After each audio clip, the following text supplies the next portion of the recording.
Hey there, welcome to Module 18 of the Sattin Hill Farm course. This module is all about the wash pack station. And before we get into it, I just have to have a huge thanks to our sponsor, PaperPot Co. Without the help of Diego and PaperPot Co., this entire course wouldn't be possible, and more on them later. In this module, I'll cover the importance of having a really good wash pack station. I'll talk a little bit about plumbing, of course, my setup and all the different elements that I have going on in my wash pack station, refrigeration, and a few other things. Before we get into all the details of my wash pack station here, and of course we will get into all those details, I want to first talk about the importance of not only having a wash pack station, but the importance of having an efficient and streamlined wash pack station. Now, we all know that we have to harvest, wash, and pack our vegetables, but what a lot of people don't know is literally how much time market gardeners spend in their wash pack station. So it's usually at least 50% of your time is spent washing and packing vegetables. It can be even up to 70%. So anything you can do to make it more efficient and more streamlined and save time and energy, the more time and energy you have to put on other things in your life. So I've spent a lot of time thinking about that in terms of how mine's set up here, and I'll talk about my design and efficiency and flow. But keep in mind, when you are designing your wash pack station, you want to think about the workflow and how things are going to be moving around, but also how people are going to be moving around. So for me here, I'm in my small 2-car garage, which never has cars in it anymore, but I'm only using a fraction of it here. I don't know the square footage. I think it's maybe 35, 40 square feet that you're looking at over here, so it's not a lot. But this is designed for me to work in by myself. So if you have a crew, or you might have a crew down the road, and you might have 2, 3, or more people working in your wash station, you got to think about how it's going to work. This is designed for one person here. I don't think I could have another person in here. Now, another thing I want to mention, not only just in the design and layout, which we will get into, is you want to make sure that you do all of this. You set up your wash pack station before you even get going on your farm. This is a really common mistake. People start building tunnels, building beds, planting stuff, and then all of a sudden the season starts rolling in, there's crops coming off the field, and they're like, oh, how do I wash these? So plan ahead. At Raleigh City Farm, this is something we did as soon as we could, could finalize our plans and get going. We needed to get our wash station up and rolling before we start pulling crops off the field, because then you're not going to be able to wash and pack them. So make sure you have that all set up ahead of time. Another important part of the wash pack station is getting it out of the weather. I think a lot of people try to just set things up outside, but as soon as the summer rolls around and the heat's bearing down on you, you want to be in the shade for sure. Having fans, or if you can, like for me in my garage here, I have a window in the back, so I have an air conditioning unit. So in the summertime, I can come in here and it stays pretty cool. In the wintertime, I have a small space heater that I pull out and I can keep warm in here. That goes a long way for your own personal comfort and anyone that's working with you. If you ever tried to wash vegetables in the cold, it's miserable, and especially in the heat too. And not just for the people themselves, but if it's really hot, a lot of the vegetables will start struggling too. So if you can keep it cooler in here, that's great. In addition to the workflow and stuff and all the elements, which I'll get into, make sure you have decent lighting in your wash pack station. You can't see if things are dirty or clean if you can't see them. So I have some strip lights over here. These are actually old grow lights from my grow rack, if you remember that. I had them laying around. And then I also have some under my drying screen here, just so I could see what I'm doing, because the final packaging that you do, you have to make sure that what you're putting in the bags or sending out looks good, and you can do that quality assessment. So make sure you have good lighting in your wash pack station. Water is going to be super important in your wash pack station. You're going to need a good amount of it, and you're also going to need to be high quality and potable. So you might have a different water source in your wash pack station than you have in your field. Of course, the wash pack station might be in a different area, so it might have a different water source, but you can use different water for irrigation than you can for washing vegetables. So here in the wash station, I'm tied into my house water, which is on our house well, and the water comes through here is through our house water filter system. So separate from the irrigation setup, where I have just a basic sediment filter, I have a carbon filter and a sediment filter on my house. So I use that just to sort of clean up the water a little bit. But make sure it's potable, make sure you have enough of it. And of course, if it's colder, that's better. So for me here, like as I said, we're on our house well system. Even in the summertime, the water's probably at most 50 or 55 degrees Fahrenheit, which is great for washing vegetables. The colder the water, the better, so that you can bring down the temperature of the field heat. We'll talk about more of that in the next module, which is about harvesting. So keep that in mind. Also, if you are pulling in city water in the summertime, especially in the south here, I know our groundwater, if you're on city water, can get up to 80 or 85 degrees Fahrenheit. Of course, if you're further south, it's even warmer. So having cool water, some people even add ice to their wash station or into their bubbler just to keep it a little bit cooler. So keep that in mind. You don't want to have super warm water, and you need to have good quality potable water for all of your washing needs. Now let's talk about plumbing, both in terms of water coming into the wash station and draining out. So this takes some planning, and if you're not comfortable with plumbing, just get someone to help you. You can even hire a plumber, but a lot of this is pretty basic. You could probably take care of it yourself. So of course, where's your water coming in? As I said, it's coming in from my house, and so I have 3/4 inch water lines all throughout my house. So what I did was I ran a line back to the source right after the water comes into my house and after my water filters. I ran a dedicated 3/4 inch line into my garage here because I wanted to have maximum water flow. As I said, part of the wash pack station is efficiency, and one of the bottlenecks is filling up your bubbler. So you're limited in how fast the water can come in. So I recommend trying to get as much water into the wash station as possible. And of course, if you're doing a lot of root washing and spraying and stuff like that, you're going to have a lot of pressure and a lot of volume. So get them as much water in as possible. So for me, it all comes in, it's down here behind my bubbler, and it comes up to this. I have a little manifold here. Sorry, this is all kind of messy over here with the wires. And let me just say really quickly, all this is plugged into a GFI outlet. So if you don't have one of those, make sure all of your electrical stuff is plugged into a GFI outlet because it'll keep you safe from getting shocked and all that sort of stuff. If you don't know how to do that, again, call an electrician, but it's super important. So sorry for all the messiness back here. But basically, I create these little manifolds. I've done this at Raleigh City Farm too. Basically, the water comes in here and then gets redirected out. So right here, this is what goes to my bubbler. This here is another sprayer. So I have a dedicated spray out for my greens bubbler. And then I have water that gets sent over to the laundry sink over here. So having dedicated hoses and sprayers are awesome. I used to have just one hose for the whole wash pack station, but this is great. And especially if you have multiple people working, you don't have to look for a hose or drag it across the floor or whatever. This literally is just here to spray this out. Super handy. I really like that feature and not have to have, all sorts of hoses getting dragged around and stuff.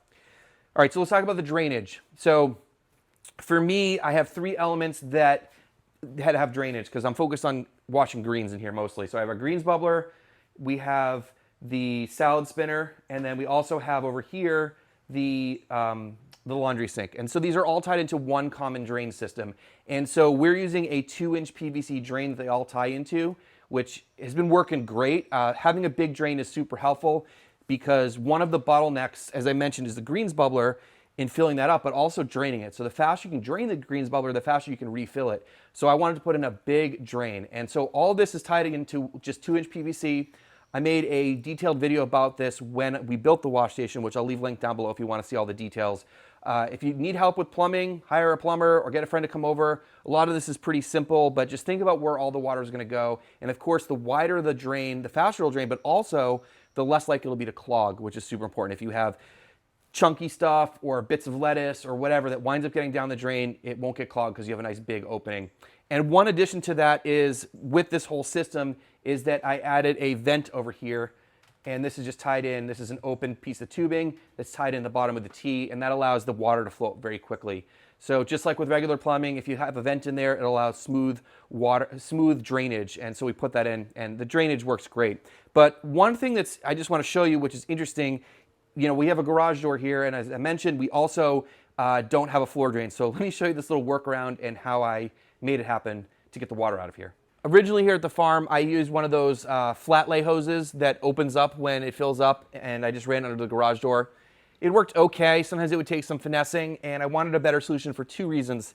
First of which is I wanted it to be more robust and drain a lot faster.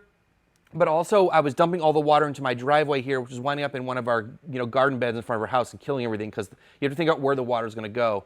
So what we did is we ran this 2-inch PVC line. This is the main drain, so you can see right here, this is where the bubbler ties in and all the rest of the plumbing comes in from around the back of all this stuff. And this gets directed out under my porch and away from the house, and there's a downhill slope over there. So again, if you watch that plumbing video, you'll see that. But one thing here is I just made a short section of PVC plumbing, PVC pipe with unions on them, and I just unscrew these, which is pretty simple, and then the door can close. So this is just a little solution that I came up with. Not to say this is like a great solution, but I just want to show you that Once you pull that out, the garage door can close, no problem. I didn't have to put a hole in my garage door. And this is how it looks with that little connector piece in there and also with the door down. So to do this, I just detach the garage door opener and put it in manual mode and then just slowly lower it down. And then when I'm done washing, I'll pull it back up and take this out, and then I can close the garage door all the way. It does leave a little bit of a gap in the bottom, and I've noticed in the summertime when it's super hot, a lot of heat will get in that way. So I think eventually I might even like figure out some way to close that gap with foam or wood or something so that it can stay a little bit more pleasant in there while I'm washing. But this is how it works. It's a little bit of a workaround, but it's been working out. So there are a lot of clever ways to do this, but think about how your water is getting out of your wash station and where it's going. You don't want to just dump it everywhere because this tank will hold a lot of water, and when that goes out, you could cause damage to things if you don't have a dedicated space for it. So just think about the water coming in, how you're going to redirect it around your wash station to all the different elements, and then of course, how you get it out of here. As I said, this is designed really for just me to be working in here. So the different elements, we have the greens bubbler, the salad spinner, and the drying screen, and then we have a sink in the back. So in terms of this being set up for me personally and one person, I'll fill this up with water, I'll add the greens, bubble them, transfer them over to the spinner, and then take the basket, dump it on the drying screen. And while that's all going on, I'll be on the other side of the drying screen packing off. So let's go through all these details. The first element of the wash station is the greens bubbler. Now each of these pieces is crucial to the operation, but the greens bubbler is super cool for a lot of reasons. Now, traditionally in small farms and market gardens, they would have 3 basins of water. They dump it in the first, then they transfer the product to the second, and then transfer it to the third. And each succession, it'll get cleaner. You've probably seen triple washed labeled on bags in the supermarket and things like that. So that's where that came from. But the greens bubbler kind of allows you to do this all in one step, which is why it's so great and it's very effective. So I had a smaller one before. This is, I think, a 110-gallon tank. I will try to leave links down below for everything I can think of that I've used in this. But this is a bigger tank, which I like a lot. I think originally I was using like a 70 or 75-gallon tank.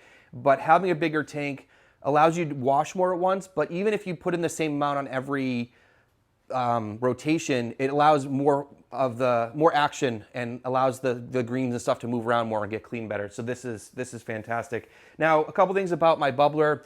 This was kind of a prototype that I was working with Farmer's Friend on last year or 2 years ago. And they sent me some stuff to try out. So there's a lot of stuff in this bubbler that I'm not really happy with. But like I said before, once you get rolling on the farm and you're in your season, it's hard to stop and work on your wash station. So I've been rolling with it. So I will show you kind of what this looks like to give you some ideas. I don't think there is a super streamlined setup for this. It's very, very basic. Essentially, you have an air blower going into a manifold in the bottom. You have some sort of drain in there, and then you have a way to bring in water. So those are all the elements. So let me go through and show you what I got going on here. As I said, I'm not super happy with it, but it's been working, but it'll hopefully give you some ideas about how to do this. Here's what it looks like inside the bubbler, and we have this manifold, which is a combination of PVC and vinyl tubing with holes in it. You have to experiment with the holes and the number of holes and the size of them to make sure you get the right flow, so give it a try. This all comes apart, which is great because I can clean it, I can soak it, I can do whatever I want. But the one thing I don't like about this system is they had the idea of putting the air coming in from below. They didn't want to have anything like in your way. This made this way more complicated for a bunch of reasons I don't need to get into. I would definitely recommend that you bring the air in. This is the blower in the back here. This is the blower that goes underneath and up. I definitely would say that it's a lot simpler to just bring the air line into here and just deal with that obstruction. It just simplifies a lot. I'll just say that. So definitely don't go through the bottom like this. But again, I was working with Farmer's Friend to work on a prototype. And so that's what I have right now. I'm just kind of working around it. I'll probably change this in the future. And just to show you another design of a manifold, this is the original one that I had in my other system. And this is where it attached with a union to the blower. This worked great. I had 0 complaints about this setup. And again, it's just something simple, as I said, like a manifold that goes along the bottom with a bunch of holes in it. I will leave links down below for all of the different setups of wash stations that I've had over the years. I'll leave those videos linked down below. But again, this is not super crucial. Just make sure you have coverage along the bottom and some holes. And I like the ability to take it apart and clean it. So just give you another idea here. Bringing water in is, as I said, is important because you need the water in the tank, but also bring it in quickly. And one thing that I recommend is having this here. This is what's called a Hudson float valve. This is actually, I think it comes with a 1-inch thread, but I just adapted it to 3/4 here. Of course, if you have a 1-inch line, you guys can figure all this stuff out. This is great because as the water fills up in here, it'll shut the water off, which is super important for a few reasons. One is you always get a consistent fill. So once you figure out the level of water that works in your system, you'll have the same level all the time. Also, you can turn this on and walk away and not have this thing overflow. This has saved me so many times and just made the whole thing run so much more efficiently. Highly recommend the Hudson float valve. Not very expensive. Now the drain on the bottom is something else that I want to talk about. I don't like this drain either because there's a little bit of a lip here, and so it's hard to get all of the, if there's any like bugs or dirt or anything that comes off the greens, which this is why you're washing them, it's really hard to get them out. I have yet to find a good solution for this where you can get a flush drain. So again, this is not one that I'd recommend, but like usual, you know, I'm just showing you guys stuff that I use, but give you some ideas. I don't think there is a perfect way to do this. I think a lot of people are still trying to sort this out, but some sort of arrangement where you have a manifold where the air comes in, gets bubbled through these little holes, and then you have a nice fill with a valve and a drain. That's pretty much all you need. One other thing I recommend is something like this. This is like a fry basket or something, and I use this to scoop the greens out from here into the salad spinner. So in the next module, as I said, I'll go through how I do all this stuff, but I just wanted to show you more of a breakdown about all the parts here. And this big stand is just on, this bubbler here is on a wooden stand that I built. Just make sure it's heavy enough, sturdy enough to support the weight. This gets pretty heavy. Let me jump in here real quick and take a minute to talk about our sponsor, PaperPot Co. As I mentioned at the beginning of this module and in every module, this entire course is sponsored by PaperPot Co. I literally couldn't make this course and give away for free to all of you on YouTube without the help, generosity, and support of Diego and PaperPot Co. Their commitment to the farming community is really unparalleled. You should definitely go check out what they have for sale in terms of tools, equipment, and supplies at paperpot.co. They're a reliable place to buy things from, and they have great customer service. In addition to providing those things for the farming community, they also provide a lot of farming education through sponsoring things like this course. But also, Diego's an awesome content creator, so check out his YouTube channel, but also his podcasts like Farm Small, Farm Smart, and Carrot Cash Flow. In addition to all that great stuff, there are extra resources for this course over at paperpot.co/Josh. Now, back to the module. After you pull the greens out of the bubbler, we're gonna put them in our salad spinner. This is a modified washing machine, and there's certain models and stuff that work better. I made a full video about how I built this and all the models and details. I'll leave that link down below as well. So basically, we have a washing machine that we kind of rip all the guts out of, and it just runs on the spin cycle, so it doesn't go through the whole thing. And there's a drain on this, which I mentioned before, which ties into that whole 2-inch system. Over here, we have a timer, which is awesome. This one, I just set it to how many minutes. I usually run it for 6 or 7 minutes per cycle, and it gets most of the water out. And the reason why I have it up high like this is that it keeps it drier if there's any spray or anything like that. Although at this point, there's not much water going on. It's all kind of lower. But I also don't have to reach over, and it's out of the way, so it's pushed back. So if it was up in the front, I'd probably hit it. So again, workflow, ergonomics, all that stuff you want to think about. This is all in that design that I mentioned. Now, what I use here is a fish basket. I got this years ago from Agri Supply. It needs to be replaced soon. I don't know if they still sell them. You're able to buy them online, but you've probably seen these around before. Just a big basket. You can have a couple of these if you need them, so you can get a bunch ready, or you can use for other stuff. But I just have one because, again, this is a very straightforward wash station with just me working in it. It just sits in there. I'll scoop the greens in here, spin it, and then I'll take this and dump it on my drying screen. So this is a super important part. If you're just getting started, you can use one of those hand crank machines that are like $100, but once you get to any sort of scale, you're gonna want this, and it just makes your life a lot easier, and it gets the throughput going a lot quicker. This is not a big investment. I spent maybe a few $100s on a washing machine, and get up and rolling. This thing's great. The drying screen is a crucial piece of equipment for this system, and it does a couple of different things. First of all, let's talk about what this is. This is basically a simple 2x4 structure with 3 box fans on the top that blows air through the greens. There is, I think it's 1/4-inch hardware cloth on the bottom here. There's no specific design here, just kind of whatever works. The neat thing here is that, as I said, I put a light under here, which really helps me see what's going on under here, unless you have really bright lights in your area, but this has been helpful. The other thing is that it rotates in the middle. So we have just a bolt with a nut going through there and allows it to pivot. and it's pretty tight, so I don't have to like lock it in place or anything. This is great, and for the reason that I have this is that when you're done, you can turn this like this, smack the bottom, and all the greens fall out, and you're good to go for the next round. Especially important if you're switching between, like you're washing, baby kale, arugula, and you have to go to lettuce. You want to dump that out, get all the material out, and then start your next round. Or if you're at the end of the whole cycle and you want to just get everything off of there, super easy to do that. Sweep it up, get the greens out of here.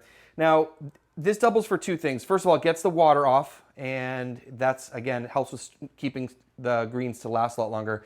But the other thing is it's sort of like a sorting screen or a quality control area. So once all the greens are laid out here, you can easily see what you're doing because, of course, the light, but it's also spread out. So this is the last step in quality control. I can look through, and if there's anything that looks, bad or not up to your par, you can pull that out. And then we'll package this off here onto this little table that I have over here.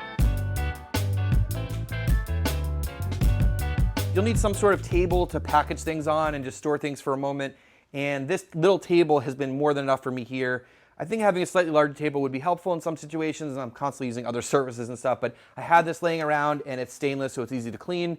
This, you could kind of use whatever you have or you can get your hands on. So, as I said, I'll pull the greens off of here and package onto here. This is the scale I use. Make sure, I mentioned this in the tools and equipment module, you have a good scale. I really like this Torre one. It's a little pricey, totally worth it. Yeah, you don't want to short your customers. It needs to be reliable. That's one thing you don't want to waste time in is weighing things out, especially if you're using small quantities. You want to be quick and accurate. For packaging, I use one bag. This is one I get these from Uline because I'm selling to restaurants. I only kind of sell in larger quantities. I use one bag, and then I put a rubber band around the top. I have a Sharpie here to label how many pounds in there if it's not something standard. This is the whole setup, so keep it really simple. Don't keep a lot of clutter around. Just keep what you need. It keeps it streamlined and simplified. The last element of the wash station in terms of wet work is the sink here. This is a double wide laundry sink. I got this at Lowe's. It was pretty inexpensive, and it ties into the whole drainage system. And as I mentioned before, we have an own dedicated hose and drop for this. So I have a ball valve over here to turn on and off. And I have a sprayer here. So this it lives in here for this. So that's really easy. It has a separate thing. I don't have to be dragging hoses around. I keep saying about efficiency. I use this to wash root vegetables mainly. So like carrots and beets. So I'll wash them here and then I can put them on the drying screen, which is right next to it here. So it's super handy. I also use this to spray out totes and other stuff like that. So having a general like wash sink is good, especially if you're doing roots. You're gonna need somewhere you can spray things off. A lot of people will they'll do this outside and they'll just have like a table with a screen on it, and they'll just spray it and the water will go through. That's another great solution. You don't have to deal with drainage and all that kind of stuff. But for me, especially with the heat here in the summer, and if it gets really hot and I have to wash vegetables, and of course in the wintertime, wet work outside is miserable. So keeping it inside is handy. This is my solution for that. It's pretty inexpensive and is very versatile. You'll definitely need some refrigeration on your farm for a couple of reasons. The biggest one is after you're done harvesting, washing, and packing your vegetables, you need a place to store them before you either go to your farmer's market or you're gonna be making your deliveries. And usually this is something that people don't think about a lot because sometimes it can be a pretty big expense. The best thing I'd recommend is a walk-in cooler of some sort. So you can do that by either building sort of a false room and then insulating it. There's lots of videos online about it. I've never done it personally. And using a CoolBot and an air conditioner, and the CoolBot controls the air conditioner, allows you to keep it cool in there. That's a great option. Another one is if a restaurant is closing, or you can sometimes find these deals on commercial walk-in fridges where the air compressor or the compressor on the air conditioning unit has died. You get a pretty good deal on it, and then retrofit it with a CoolBot and air conditioner. That's another option. At Raleigh City Farm, we had an insulated trailer that we used with a CoolBot and air conditioner. That worked great. I wasn't there for the build process, but it's something we had, and the way you could move around the farm, or if you're moving from one farm to the next, there's a lot of options out there. What I've used is this small commercial walk-in cooler, and this is not really an ideal solution, but it's been working out for me. And like I said, with everything, I'll just show you what I've been using. So this here, I got it really cheap from some guy locally. I don't know, this thing is ancient, but it still runs, it's fine. And one thing about it is that I only turn it on usually one day a week. So I'll turn it on the day I'm harvesting, and then I deliver the next day, so I turn it off. So it only runs one day a week, unless I have stuff in here that needs to be cooled all the time. If I'm constantly harvesting, things like cucumbers or squash or something that need to be harvested, every day or two, then I'll have it running. But most weeks I just have it off and just turn on that one day, so really saving electricity.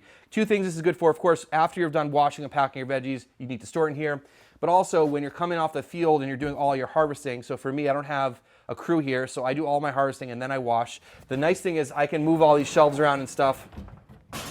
And I also can put my harvest bins right in here. So when I'm harvesting, I'll bring everything off the field, put it in the fridge, have it start cooling down, and then when I'm done harvesting, I can transition over to washing. So again, this has been working for me. It gets crowded sometimes, depending on how much I'm harvesting that week. But if you run out of room over and over again, think about getting more space. Think about how you can keep things in bins, because that really simplifies your life. When you're harvesting, you can pull it right off, put it in the fridge, especially in the summertime when you're trying to get the field heat off.